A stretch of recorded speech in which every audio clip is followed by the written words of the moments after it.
말씀 가지고 여호와를 의지하라는 제목으로 말씀을 좀 나누기를 원합니다. 사람은요, 의지할 것이 필요한 존재입니다. 의지할 것이 필요해요. 사람에게 의지할 것이 필요하다는 것, 이것 자체만으로 그만큼 인간은 연약한 존재라는 것을 보여줍니다. 인간은요, 모든 것, 누군가를 어떤 거든지 의지하게 되어 있습니다. 왜냐하면 자신의 힘과 자신의 능력만으로 살아갈 수 없음을 인간이 알기 때문이죠. 특히 이제 어려움을 부딪혔을 때에 더욱 이제 우리가 의지할 것이 필요하게 되잖아요.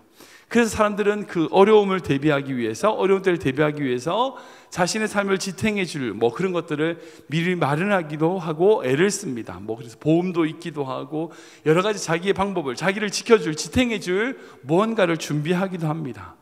결국 그 이유가 무엇인가? 인간이 연약하기 때문이라는 겁니다. 인간의 계획, 인간의 생각, 인간의 방법, 그런 것들로 자기를 지켜주고 보호해주고 의지할 것이 못 된다는 것을 인간 스스로가 너무나 잘 알고 있기 때문이란 거죠.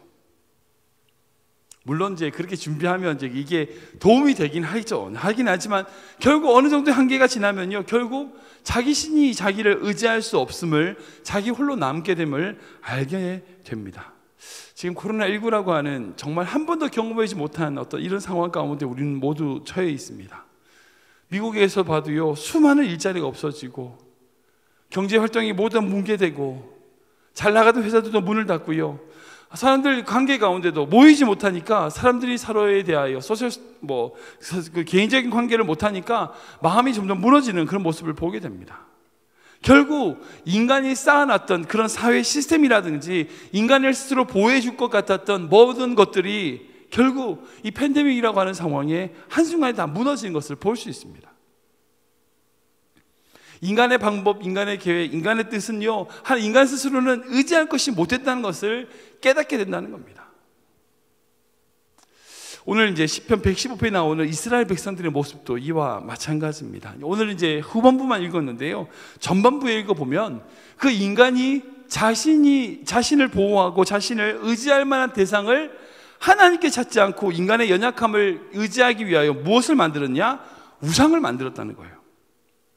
인간의 자신의 연약함을 위해서 의지할 것들, 즉 우상을 만들었지만 그 우상이 어떤 존재냐? 손으로 만든 것을 지나지 않고 저들은 그 우상이란 것은 입과 눈과 코가 있어도 듣지도 못하고 보지도 못하고 말하지도 못하는 그런 존재들이다. 우리들이 의지할 것이 못 된다는 거죠. 여기서 이제 우상이라고 하는 것을 형상화된 신들, 그런 신들이 참이 아니다, 그 신들을 얘기하는 건가? 여러분, 다시 질문은 그거예요. 이스라엘 백성이 왜 우상을 만들었습니까? 결국 그거잖아요. 자신이 의지할 대상을 찾기 위하여 만든 거잖아요. 자신들의 필요에 의해서 만들어진 것이 우상입니다. 인간의 욕망이 투여된 거예요. 즉 다른 말로 해서 그 우상이라고 하는 것은 하나님 외에 우리가 의지하고 있는 것이 무엇이냐는 거예요. 그러니까 우상 숭배라는 것을 다른 신을 숭배하거나 다른 신의 형상을 만들어서 자신의 원하는 어떤 그런 형상의 신들을 경배하는 것, 이런 것들이 우상 숭배라고 사람들이 생각하는데, 오늘 말씀에서 이 주제로 맥락으로 같이 보자면 우리 스스로가 하나님 말고 우리가 믿고 의지하고 있는 그 대상이 우리에게 우상이 될 수 있다는 거예요. 그런 의미에서 그리스도인들 중에서도요, 우상 숭배를 할 수 있습니다. 하나님보다 자신의 지식이라든지 자신의 재력이라든지 자신의 능력을 의지하고 있다면 그 자체가 우상 숭배가 될 수 있다는 거예요. 우상 숭배라는 것이 어떤 다른 신을 섬긴다, 이런 차원에서 접근하는 것이 아니라 가장 기본적인 우리 인간이 내 스스로가 의지하는 대상이 누구냐는 거예요. 그래서 시편의 저자는요, 3번이나 반복적으로 하나님만 의지하라고 이렇게 3번이나 고백하고 있습니다. 우리 9절부터 11절까지 3절이거든요. 읽어보겠습니다. 시작. 이스라엘아, 여호와를 의지하라. 그는 너희의 도움이시요 너희의 방패시로다. 아론의 집이여, 여호와를 의지하라. 그는 너희의 도움이시요 너희의 방패시로다. 여호와를 경외하는 자들아, 너희는 여호와를 의지하여라. 그는 너희의 도움이시요 너희의 방패시로다. 아멘.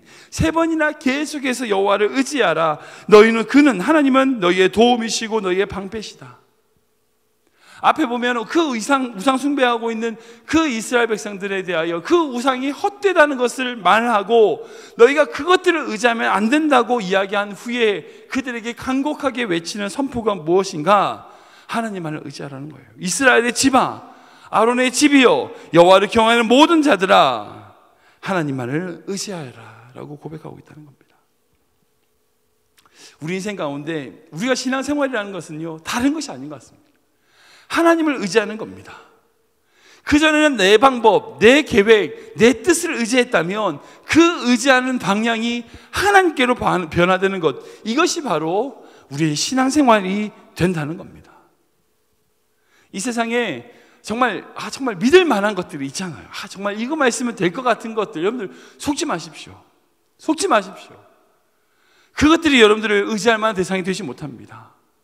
아무런 대상이 되지 못합니다. 오늘 시편 앞에 보면 그 우상에게 말한 것처럼 그것들은 말하지도 못하고요, 우리가 어떤 교회를 할 수 없는 것들입니다. 우리를 지켜줄 만한 것들이 못 됩니다.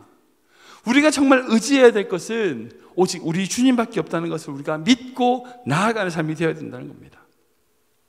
이후에 이제 하나님을 우리가 의지해야 될 이유를 이 시편의 제자는 몇 가지를 두고 있는데, 오늘 그 말씀을 좀 같이 나누면서 좀 생각해 보기 원합니다. 그렇다면 이 시편을 통하여 우리가 하나님을 의지해야 될 이유, 첫 번째는 뭐냐?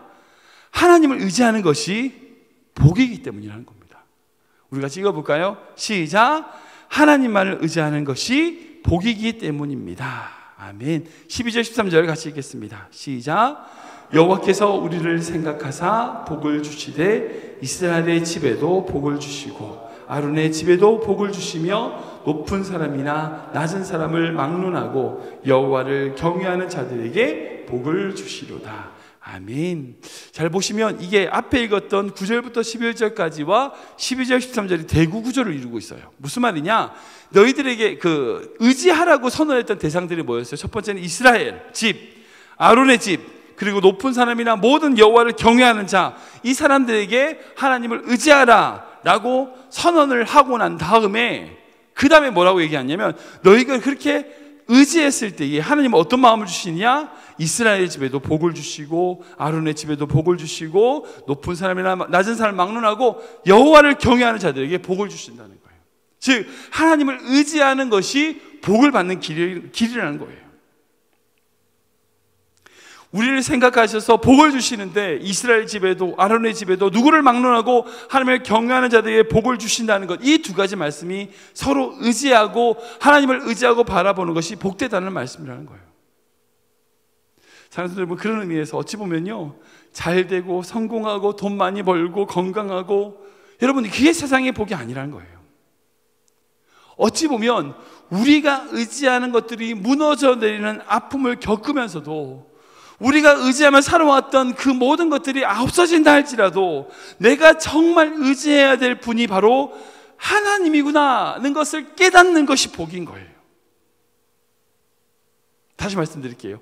많은 성도들은 내가 의지할 만한 것들이 많이 있으면 복 받았다고 생각해요.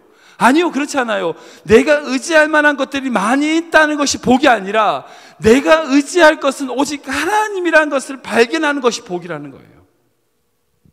이 차이가 너무나 중요해요. 세상의 많은 종교들은 내가 의지할 만한 것들을 많이 받게 되면 복 받은 사람이라고 생각해요. 기독교는 그렇지 않아요. 그런 것이 아무것도 없다 할지라도, 전혀 없다 할지라도 내가 의지해야 될 분이 하나님이라는 것을 깨닫게 되는 것이 복이라는 거예요.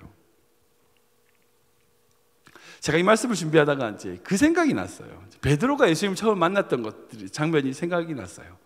베드로가 밤새도록 고기를 잡았지만 물고기를 잡았나요? 못 잡았나요? 못 잡았죠. 한 마리도 못 잡았어요. 한 마리도 못 잡고 그 다음 날 아침에 그물을 싣고 있는 와중에 예수님을 만나게 됐어요. 분명 베드로는 실패의 자리였어요.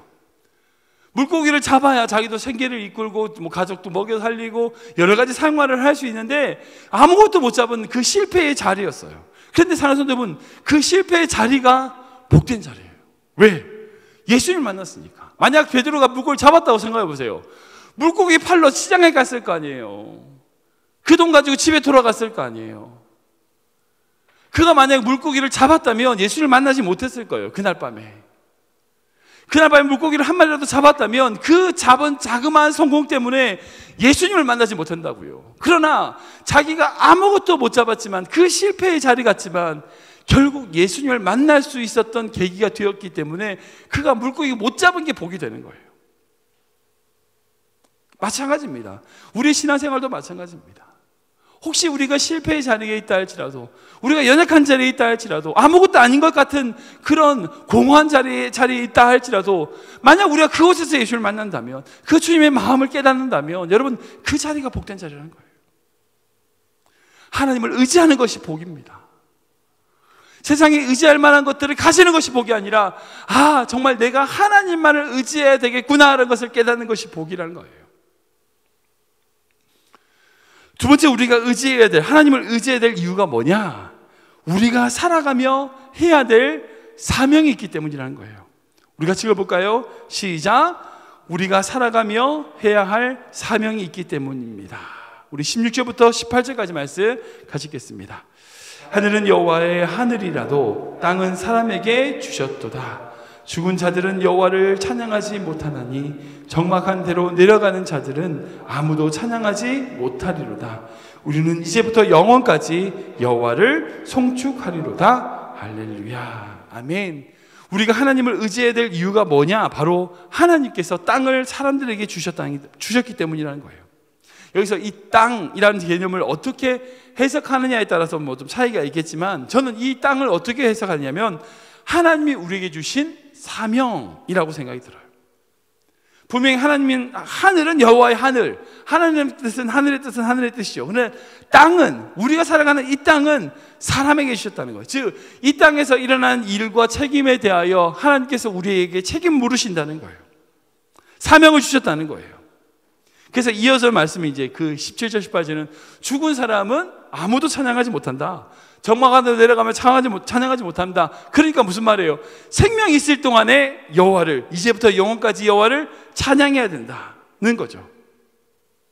즉, 우리가 사명이 없으면 찬양도 못하고 아무것도 못해요. 죽으면, 생명이 없으면 죽어버리면 끝이에요. 그러나 우리가 이 땅을 살아가는 동안에 있다면 그 이 땅을 살아가는 동안에서는 하나님이 주신 사명을 더욱 이루어내야 된다는 거예요. 그렇기 때문에 우리는 더욱 하나님을 의지해야 된다는 거죠. 방금 말씀드린 것처럼 베드로가 밤새도록 물고기를 못 잡았어요. 근데 그 말씀을 또 생각해보면 그런 거 있잖아요. 베드로가, 여러분들 생각해보세요. 물고기를 잡으면서 밤새 그물질하는 게 쉬울까요? 아니면 물고기 한 마리 못 잡는데도 그물질하는 게 쉬울까요? 어떤 게 쉬울 것 같으세요? 힘들기는 물고기가 있을 때 땡기는 게 그물이 더 힘들잖아요. 근데 어떤 게 더 힘든지 아세요? 한 마리도 못 잡는 그물질하는 게 더 힘들어요. 왜? 한 마리도 잡으면 계속 잡히니까 이제 그런 그물질 할 만한 맛이 나죠. 근데 밤새도록 그물을 던졌는데 그물질을, 그 한 마리도 못 잡는 그물질을 밤새 한다는 것은요, 힘들어요. 진짜 힘들어요. 근데 베드로가 그 일을 했어요. 밤새도록 그물을 계속, 잡히지 않는 그물질을 계속 한 거예요. 분명 베드로는 하나님 앞에 부름을 받은 자로서, 정말 하나님의 제자로서 쓰임받는 인생을 살았어요. 근데 제일 기본은 뭐냐? 그는 물고기 잡히지 않는 그물질을 밤새도록 할 수 있는 사람이었어요. 이 말은 뭘까요? 자신의 자리에서 최선을 다하는 사람이었다는 거예요. 자신의 인생에서 열심으로 주님 해야 될 일에 대하여 최선을 다할 수 있는 사람이었다는 거예요. 자신이 있어야 할 자리에 머물러 있어서 대충 하는 것이 아니라 최선을 다하는 자리에 있었기 때문에, 그렇게 물고기 잡히지 않는 그물질을 밤새 했기 때문에 예수님을 만났다는 거예요. 우리의 인생도 마찬가지입니다. 우리가 더욱더 하나님을 의지해야 될 이유가 뭐냐? 우리에게 주신 사명이 있다는 거예요. 생명이 있기 때문이라는 거예요.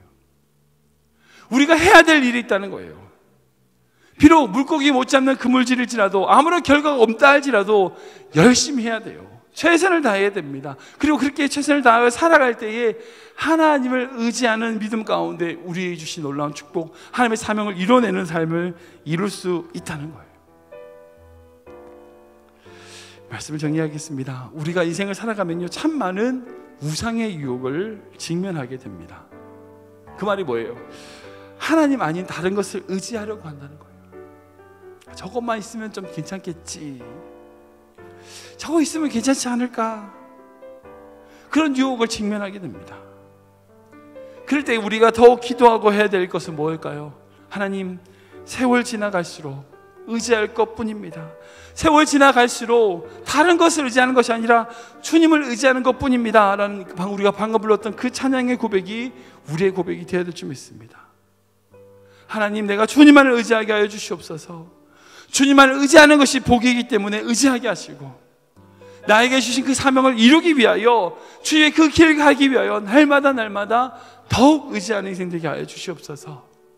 우리 크리베 단장하는 모든 성도님들이 그 기도를 들을 수 있는 믿음의 성도님 되시기를 주님으로 축원합니다.